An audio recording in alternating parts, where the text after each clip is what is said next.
Wog is a myth that takes place in north of Georgia, or Barrow County, where I'm from. It's a story of a boar, half dog, who's about the size of a small horse, with jet black hair and a split tongue like a serpent. Had glowing red eyes that people used to report seeing in the woods all the time, and it would attack villagers whenever it felt threatened. The Native Americans used to sacrifice people just to protect themselves from it. The Wog originated in Rock Creek, which is actually on the land of my friend Andrew Chandler, who I took the time to talk to his dad about. And he told me a few stories of just being in the woods and hearing different stories from people that would come on their land to hunt and encounter the Wog. He told me about one time him and his brother were hunting in a deer stand in the middle of the night, and they heard something in the woods, and they were stuck in the woods for a few hours because they didn't trust whatever it was in the woods. They could see the eyes glowing across from them. When they finally decided to leave the woods and step out the deer stand, this animal charged towards them. They almost died. The Native Americans used to sacrifice people just to protect themselves from the Wog by throwing live sacrifices into the active mud volcano, which was full of sludge and boiling water.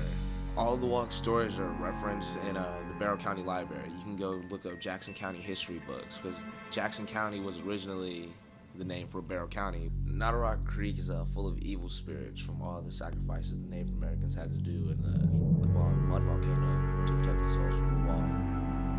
The Native Americans believed that Rock Creek was hell itself and the Wog was the devil.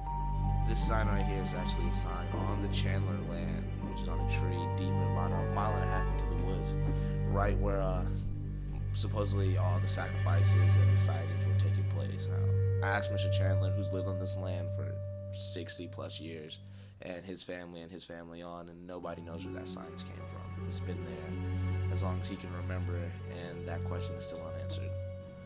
Jim Miles is an author who's from North Georgia and does plenty of research about every myth you could possibly think of that takes place in Georgia, all the way up to Civil War ghost stories, just different myths like Bigfoot, the Wog. He just has a lot of different books and research that you can read and learn just about anything about Georgia and other states.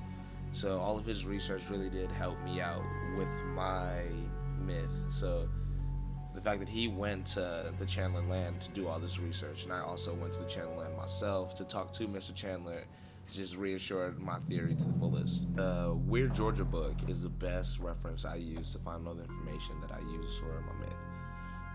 Jim Miles wrote this book called Weird Georgia, pretty much explaining different myths that just happen in North Georgia, and just trying to find out if they're credible or not, just doing simple research that a lot of people want to spend the time to do. I found this book in the Jackson County Library, and it was referred to me by Mr. Chandler himself, who also read the book and actually had a lot of similar stories that he read in that book, and met people who went through the same encounters, or he's witnessed some of those things on his own. So that right there was pretty solid evidence for me to confirm this myth and agree that the Wog is in North Georgia.